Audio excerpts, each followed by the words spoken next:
Recoleta es un sector de Santiago llamado La Chimba en la época de la colonia. A comienzos del siglo XX tenía un ritmo de vida cansino, pero comenzaba a advertir cambios de índole demográfico, cultural y económico. Este es un barrio histórico dentro de Santiago.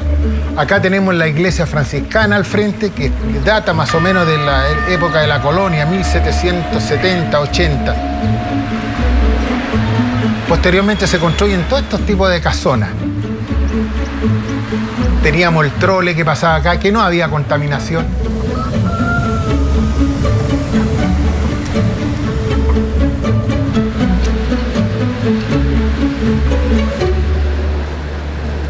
Los troles era un romanticismo.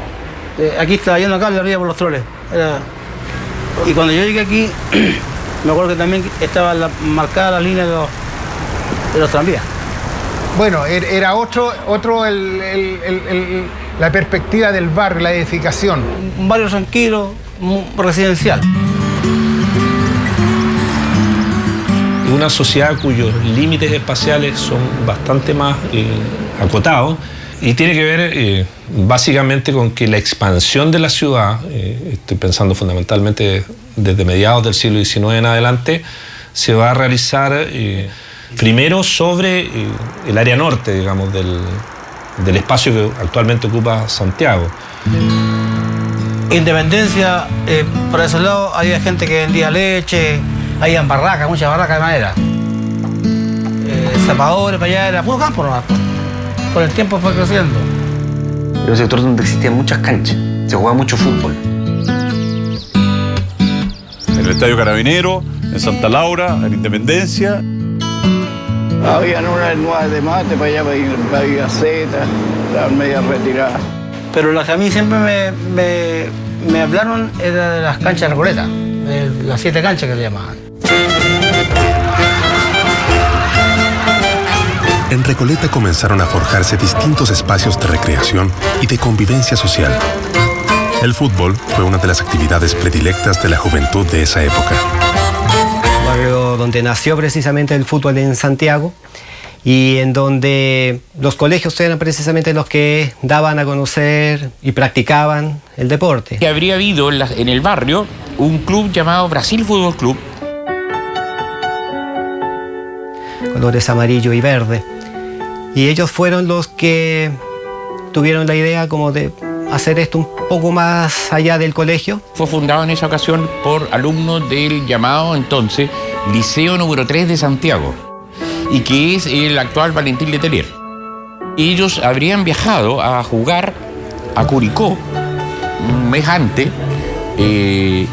septiembre, primero día de octubre de 1903, y allá en Curicó los presentaron como los de Santiago. Y eso le habría dado la idea de ponerle en realidad Santiago Fútbol Club a este Brasil Fútbol Club que sería un poquito anterior. El Santiago Fútbol Club comenzó a construir su propia identidad, la de un club que nació con la humildad del amateurismo y con la impronta del Liceo Santiago, luego llamado Valentín Letelier.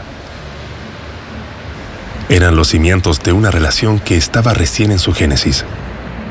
El club tiene una ubicación territorial y barrial, ¿no?, que es el barrio Recoleta. El año 1906, por ejemplo, dice: el club desarrolló una actividad social y cultural de primer orden. Los grandes conciertos, los aniversarios, los banquetes. A estas fiestas concurrían todas y las más distinguidas familias del barrio. Se dedicó a viajar a las provincias, ¿no?, sobre todo al sur, a ciudades del sur. Entonces uno le puede aquí registrar, por ejemplo, el año 1904, uno viaja a Talca, donde juega con los clubes más importantes de Talca, el 18 de septiembre, el Ranger, actual Ranger, y el Talca Nacional. Tiene mucha actividad en ese sentido, sobre todo hasta 1910, ¿no? En 1907, casi en paralelo, se forma el Morning Star, que es un club de la zona de Independencia. O sea, no eran específicamente estudiantes, sino que como vecinos, puede ser gente de distintas actividades. Pero Morningstar yo lo veo de ese modo, un club como para el pueblo, del pueblo. Pero es un club que tiene su trayectoria importante, es decir, el Morning Star va a estar presente en la Asociación de Fútbol de Santiago y en los campeonatos de este periodo, ¿no? El periodo amateur. Lo que sí tiene el Morning Star, que tiene el honor de haber inaugurado los torneos oficiales con el Audax Italiano, el año 33, en el primer partido que se jugó en la era profesional. El club del liceo tiene una impronta más intelectual. En aquel entonces, una persona que estudiaba enseñanza media en un país con alto analfabetismo y poca escolaridad era de alguna manera una élite. Versus el club de barrio, que tenía más recursos porque era un club más organizado, pero su impronta era más popular, del barrio Independencia. El Morning Star y el Santiago, dos clubes vecinos que convivieron y compitieron en el fútbol amateur y en la liga profesional fundada en 1933, comenzaron a pensar en la idea de fusionarse.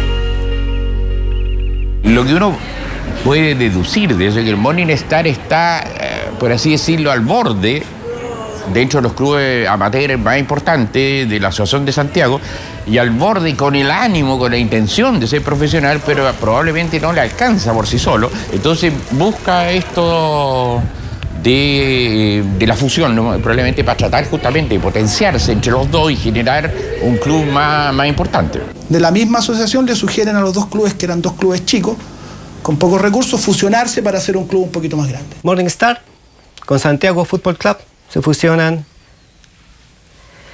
el 26 de marzo del año 36 para crear Santiago Morning.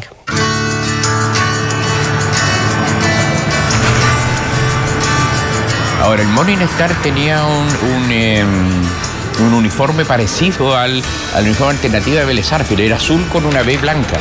Y entonces cuando se produce y Santiago era como un poco como parecido a Colo-Colo, digamos, blanco, camiseta blanca, con cuellos negros. Y cuando se produce la fusión se arma la camiseta esta blanca con una B pero negra, no azul, ¿no? Santiago Morning tomaría la posta de tantos años de arraigo en el sector norte de la capital en los años 30. Por su parte, los vecinos más jóvenes de esos años se identificaban con el club. La juventud de uno es de amores. Y mi primer amor, diría yo, fue Santiago Morning. ¿Sabe una cosa? Me gustó el nombre. Eso llamarse Colo-Colo, que allá es muy común. Santiago Morning. Santiago Mañana. Y después me fue gustando porque lo fui conociendo, siguiéndolo por todas partes. De la fusión el club se fortaleció. La fusión efectivamente fue un elemento de fortalecimiento de dos clubes que estaban medio desapareciendo. Al fusionarse lograron un envión. El nuevo club se aventuraba en la liga profesional, pero aún era fiel representante del fútbol amateur. Con un espíritu noble y humilde, comenzaba a competir en la división de honor del fútbol chileno.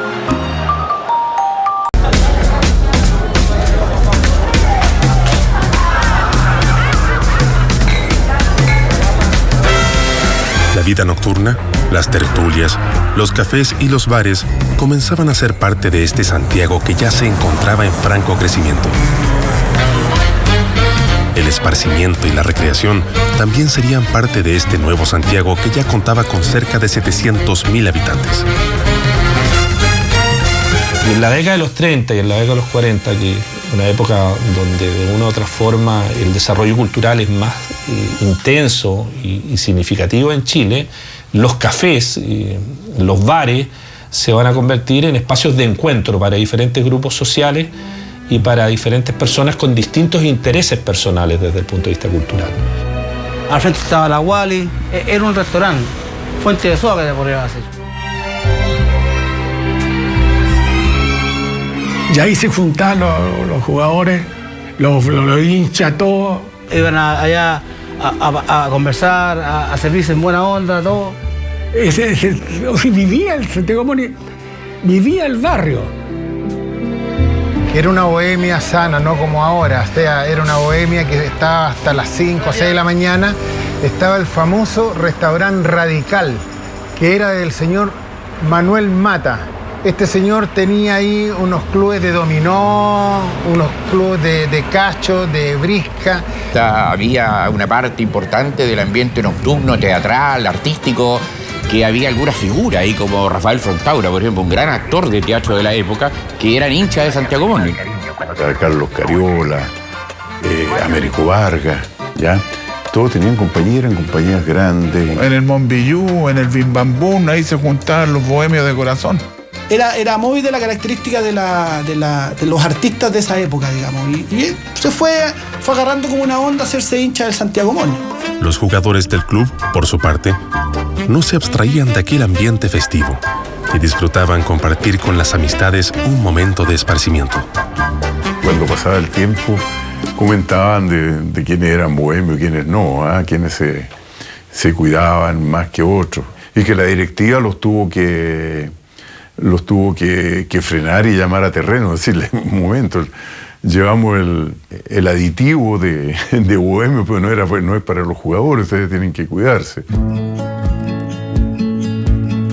Me contaba él que se iban, por ejemplo, a comer hoy día, mañana jugaban y salían de farra, tomaban trago y de las farras se iban a jugar.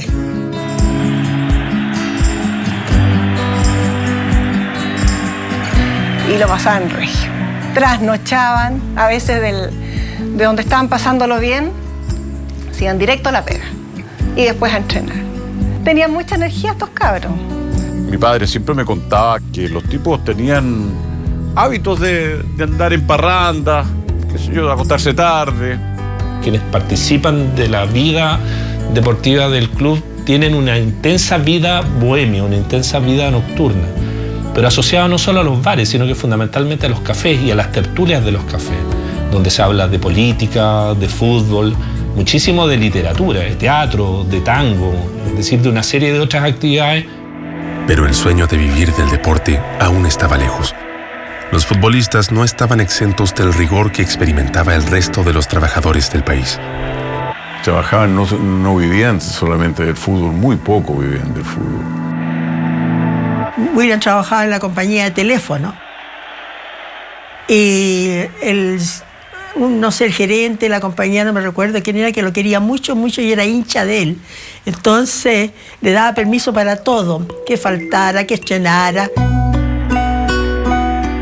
Más de algún jefe de haber sido hincha de él que le da la autorización. Entonces entrenaban 3 veces a la semana y ahí podía jugar, podía entrenar para jugar el domingo, el sábado.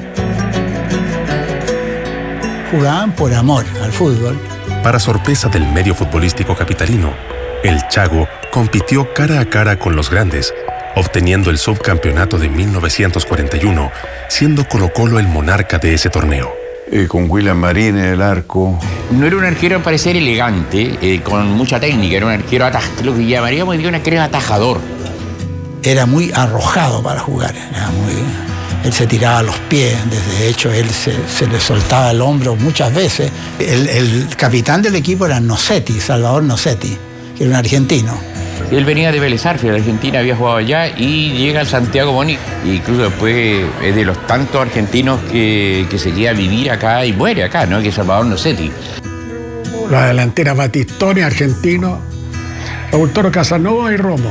Y Carreta Casanova era el tipo que le llevaba la pelota, era el émbolo, otro muy buen jugador. Y a Tudillo, que le decían el Chulco porque era buentoncito y bueno para el trago, como buen bohemio. Al año siguiente, se armó un plantel con buenas figuras que permitían ilusionarse con disputar el título. Estos jugadores apelarían a todo su coraje y rebeldía para intentar, en el torneo nacional de 1942, poder por fin derribar a los grandes de Santiago. Pero había un jugador distinto que marcaba la diferencia y que inspiró a muchos a seguir a Santiago Morning. Estuvo el mejor jugador de todos los tiempos, que era Raúl Toro. Él hacía así y la pelota salía para allá. Era fascinante. Había gente que iba al estadio de todos los equipos a ver jugar a Raúl Toro. Había aparecido en Wander, de Wander, en un Wander que no estaba en el campeonato profesional, salta directamente a la selección nacional y va al sudamericano del año 37 en Buenos Aires y es goleador del torneo, digamos, ¿no? Y la propia revista Estadio lo va a considerar como el mejor centro delantero de la historia en Chile, ¿no? Más que todo por su talento, sino un jugador que probablemente destacaba mucho en un fútbol chileno que era un poquito más rústico. técnicamente hablando. Se le hacía el símil que parecía jugador argentino, rioplatense, es decir, un jugador muy técnico, muy inteligente para jugar, pero claro, en las condiciones de la época, ¿no? No era que no se cuidaba mucho. Pero era tan extraordinario, y en esa época además que la preparación física no era ni cerca de la importancia que tiene hoy, que efectivamente se iba en la noche de juerga con algunos compañeros y llegaban, a veces no llegaban a entrenar y a veces llegaban a los partidos no en muy buenas condiciones. Así todo, llegaba y hacía 2, 3 goles y chao, y sacaba el problema. Entonces, por eso lo perdonaba. Y quizás gran parte de los hinchas que logró tener Santiago Morning por tener una figura como la de Raúl Toro en esa época. La campaña de Santiago Morning de 1942 lo tendría nuevamente en los puestos de vanguardia, con Magallanes y nuevamente con Colo-Colo. En 18 partidos ganó 13, empató 3 y solo perdió 2 encuentros. Se basaba mucho en buena técnica tenía, porque como te digo yo, Toro era la figura. Pero el equipo realmente, todos los jugadores eran buenos jugadores. Eran técnicos, bohemios, jugadores que la pisaban, la dejaban de deporte la pelota. Sin un fútbol, comillas, irresponsable, no un fútbol táctico, se quiere más bohemio, más alegre. En la penúltima fecha, Santiago Morning enfrentaba a la Universidad Católica y debía al menos empatar para mantener el primer lugar ante el acecho de Magallanes. Casi al terminar el partido, el elenco de la franja ganaba por la cuenta mínima. En la delantera de Santiago Morning hay un jugador que se llama Batistoni. Y la hinchada le puso Cuchufí Batistoni. Y Livington nos ayudó, porque Livington era muy buen arquero, extraordinario, pero era cachetón. Y Livington sale muy confiado en una pelota y el chico saltó más que él. Fíjate que le sacó la pelota. El chico Batistone metió la cabeza, gol. Raúl Batistone, con la picardía propia del barrio, convertía un gol clave en la lucha del título de ese año. Santiago Morning aseguraba el liderato y quedaba en inmejorable opción para obtener su primera estrella. Y ahí me paré y casi me caí y me tomó un cabello. Y se fue para abajo, hasta donde está ahí, mucho finita en la grada. Eso fue lo que más me emocionaba. O sea, un equipo completo, es un equipo bien bueno, mereció el campeonato realmente. Contra todo pronóstico y con un equipo que representaba su genuina identidad, Santiago Morning, el modesto equipo recoletano, lograba su primer torneo de primera división derrotando a Badminton en la última fecha por 4-0. El equipo de la B negra en el pecho, que había nacido gracias al anhelo de 2 viejos clubes de competir en las más altas esferas, entraba en la historia grande de nuestro fútbol. Un equipo que no tenía los medios económicos salió campeón porque todos sus jugadores sentían el fútbol como debe sentirlo, como lo sentían en ese tiempo. Bueno, fue la única vez que salió campeón. Y mi padre fue puntal de ese equipo. O sea, ¿cómo no me va a sentir orgulloso?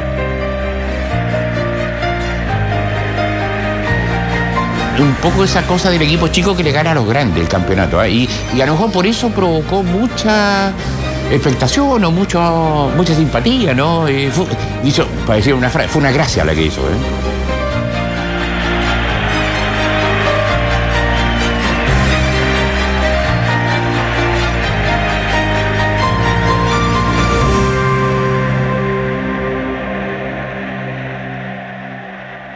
No sería benevolente para Santiago Morning.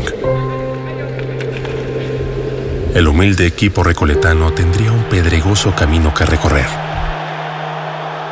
De hecho, si tú miras el resto de ahí en adelante, una gran campaña, son muy pocas, en que tú encuentras un equipo de Santiago Morning que ha estado peleando en los primeros lugares.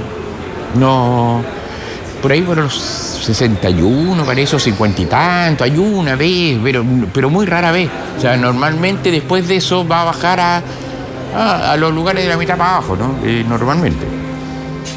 Entonces, con descensos a segunda división, estuvo varias veces, del 57 al 59, 70 a 74, 80 y 81, el 83 uno solito, luego el 2003 a 2005, el 2007, luego el 2012.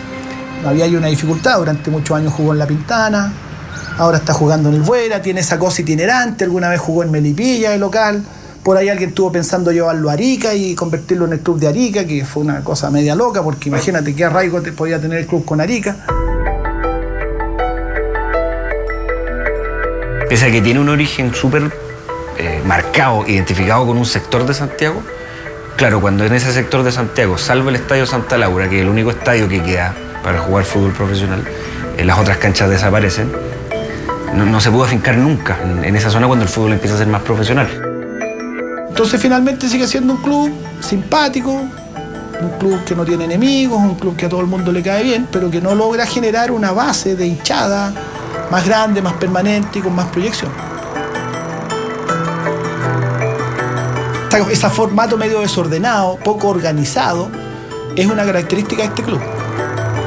Sin embargo, en Santiago Morning militarían grandes jugadores que serían célebres en el ámbito nacional e internacional.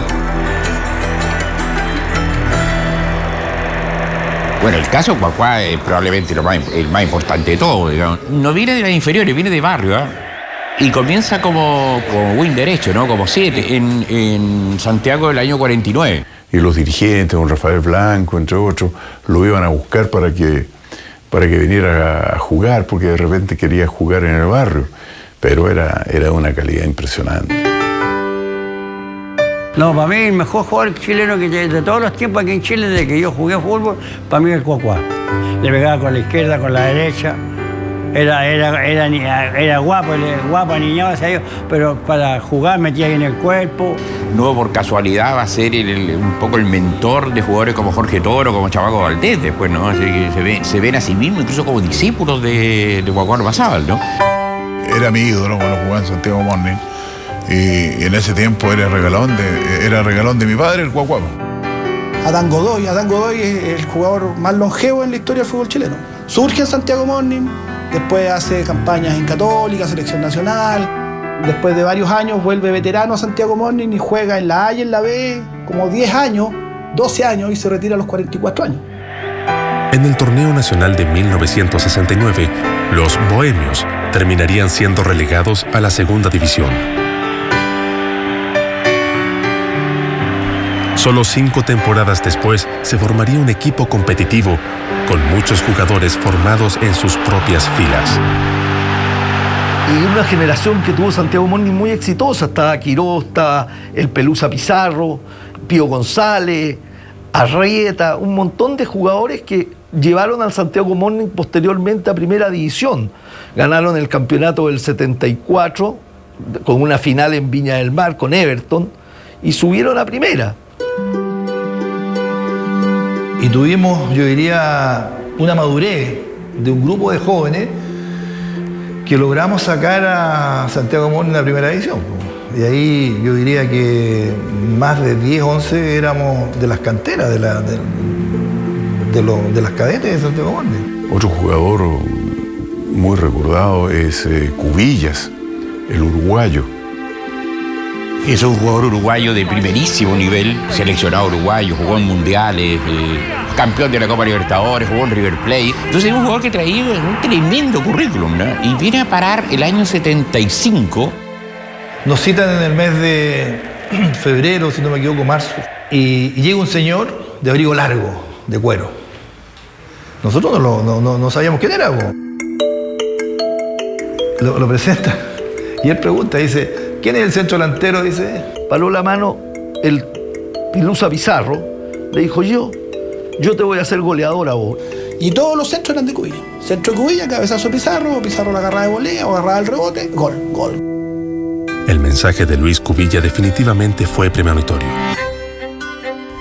Víctor Pizarro, el Pelusa, fue el goleador del torneo de 1975, en el regreso del Chago a la Primera División.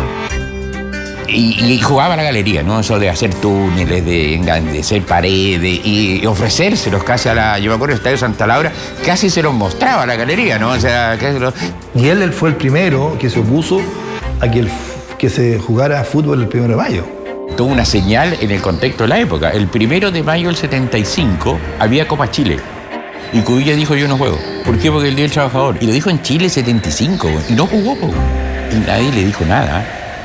Y lo hizo público, por los diarios, por las radios. Dijo: porque yo no juego hoy día. Los siguientes años serían un padecimiento que parecía no tener fin. La falta de respaldo económico sería uno de los principales obstáculos que lo tuvieron de vuelta a su origen. El amateurismo le ofrecería su peor rostro. El club cayó después en tercera, llegó casi hasta desaparecer. Tremendo. Es el infierno. Tenía que jugar con 40 equipos. O sea, no tenías aportes de ningún tipo, tenías que arreglártela como fuera para conseguir platas por aquí y por allá. 8 jugadores y el entrenador me lo pagaba Colo-Colo. Y los otros restos de la planilla la costeábamos entre algunos amigos, hinchas del Santiago Morning de toda la vida, que teníamos que salir todos los meses a recolectar la plata. De verdad que no teníamos casi nada porque había muy pocos recursos. Pero, como te digo, jugábamos pensando en eso, pensando en asomar la cabeza de nuevo para tener a Santiago Morning en el sitial que yo personalmente creía que debería estar.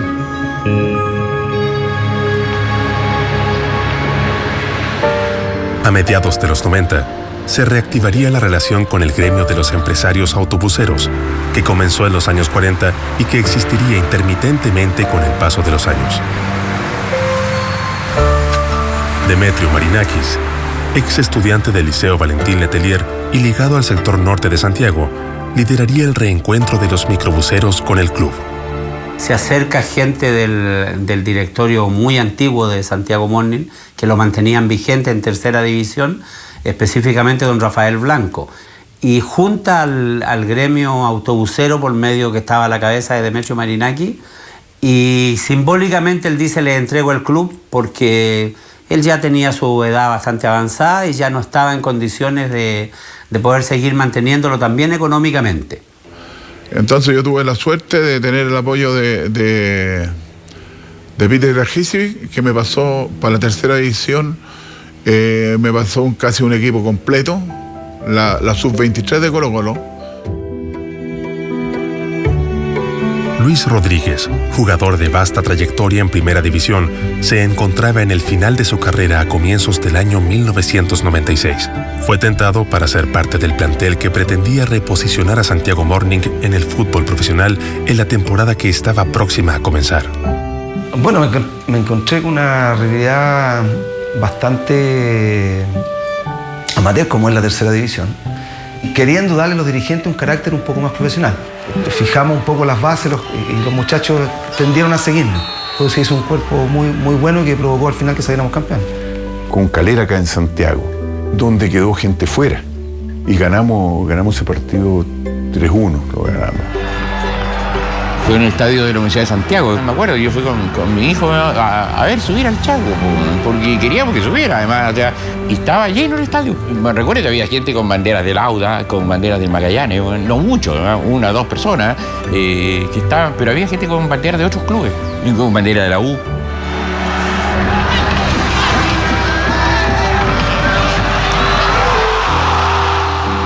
Fue muy emocionante, la gente se abrazaban, lloraban.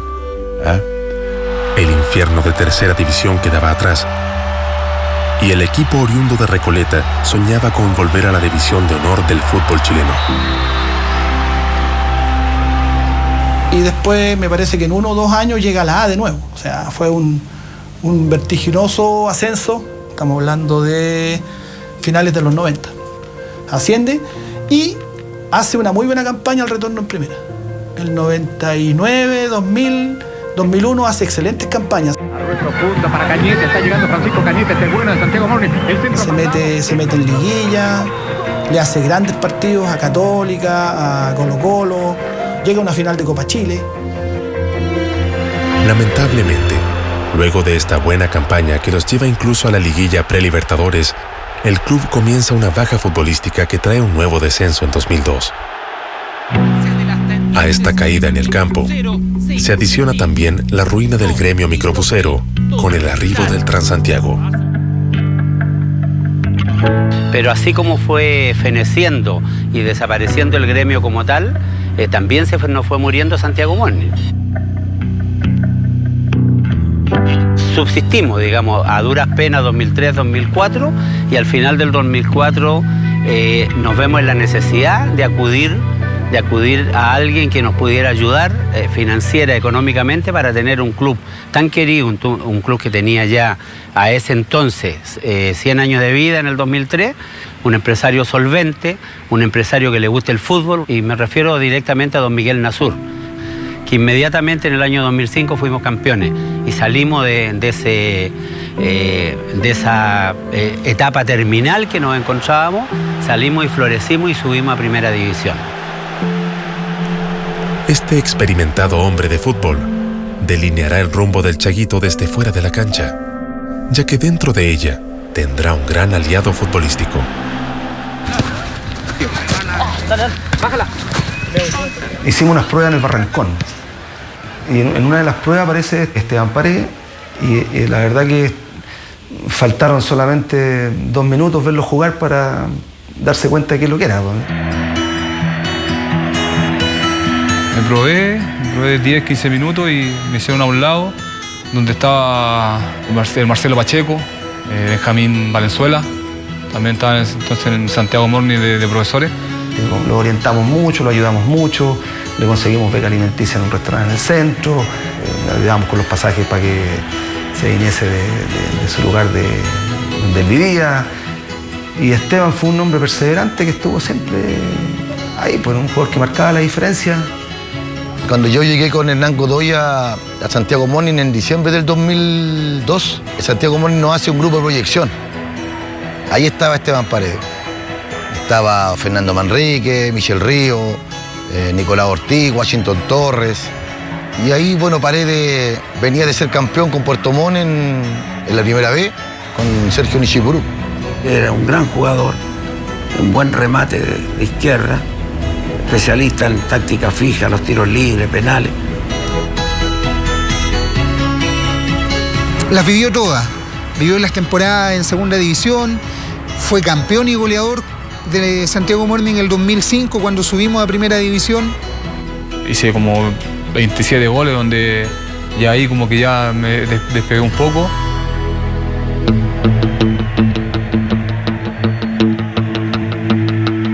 Es el torneo de apertura de 2009 y en la fase regular Santiago Morning, dirigido por José Basualto, recibía a la Universidad de Concepción.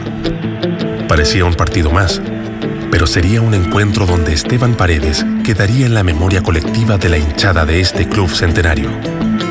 Ese partido se perdía 3-0 al término del primer tiempo. Era boleta de que le estaba haciendo la U de Conce al Chago. Viene el pase entre líneas, subida, escaramuza ofensiva, el Pancho Arrué, gol. Es el tercero para la Upequeca.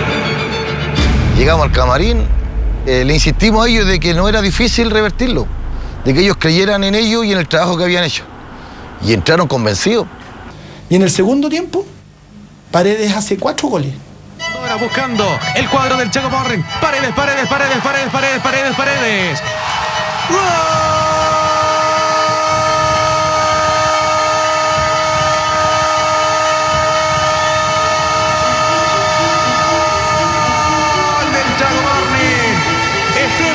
Empezamos a ganar 4-3, después nos empatan con un error que tuvimos y después hizo el quinto gol de cabeza en un centro de Roca Arancibia. Santiago Morning entra al arco. Cuidado, Paredes, gol.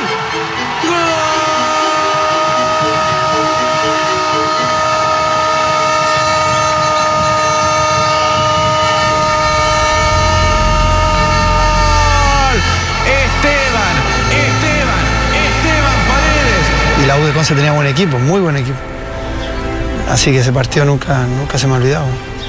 Imagínate cómo gritamos ese partido que le íbamos perdiendo 3-0 al término del primer tiempo. Paredes ganaba solo los partidos. Entonces, ahí Esteban Paredes donde pasa a ser el último ídolo de Santiago Morning o el ídolo moderno de Santiago Morning. Y seguramente en 40 años más, nosotros cuando seamos tatita, vamos a poder decir, no, nosotros vimos a Esteban Paredes en Santiago Morning, así como los tatas nos dicen, yo vi a Raúl Toro Julio en Santiago Morning. Esteban Paredes es el último símbolo que identifica a los hinchas de Santiago Morning.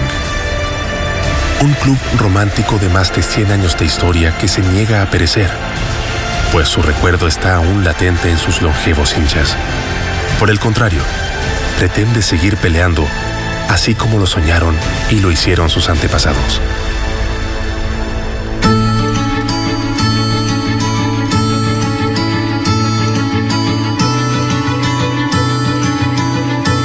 Significa un pedazo bastante grande de mi juventud. Así lo sentí como amor, porque fue una cosa constante. Nunca he dejado a Santiago Morning. Pero ser hincha de Santiago Morning y decirlo y dar la cara y estar peleando de repente el descenso a la tercera y el próximo año a lo mejor ascender a la A, con ese grado de fluctuación, bueno, es finalmente también una cosa que te va fortaleciendo, te va consolidando tu adhesión a este club tan modesto y tan humilde. Se me ponen los pelos de punta, pero como te dije al principio, siempre fueron más sufrimiento que risa. Dejé muchas cosas de lado por el Santiago Morning, pero para mí fue, digamos, con otras palabras, un gran amor. Como recoletano, es lo que más deseo, que Santiago Morning tenga su sede aquí en Recoleta, donde nació el Chaquito Morning, porque es un equipo que nos identifica, es el único equipo que nos identifica realmente a nosotros los recoletanos de haber nacido acá. El fruto del trabajo con la comunidad, del compañerismo, de la integración y del desarrollo de esta actividad, que es jugar fútbol, a compartir, a desarrollarse socialmente, a aprender del uno del otro, el fair play, y esperamos poder seguir creciendo y tener logros y seguir sacando jugadores, y los jugadores que no jueguen sean hinchas de Santiago Morning, y eso es lo que buscamos como club. Santiago Morning para mí es el equipo más vintage de la historia del fútbol chileno, el equipo que sigue respondiendo a la lógica del fútbol antiguo. Entonces, si yo tuviera que sacarle una foto en blanco y negro al fútbol chileno, para mí inmediatamente me acuerdo del Chaco Morning. Porque son los que han hecho el fútbol chileno. O sea, bien regular o mal, digamos, con todas sus debilidades y con todas sus fortalezas, con todo su éxito, con todos sus fracasos, son los que han construido esta historia.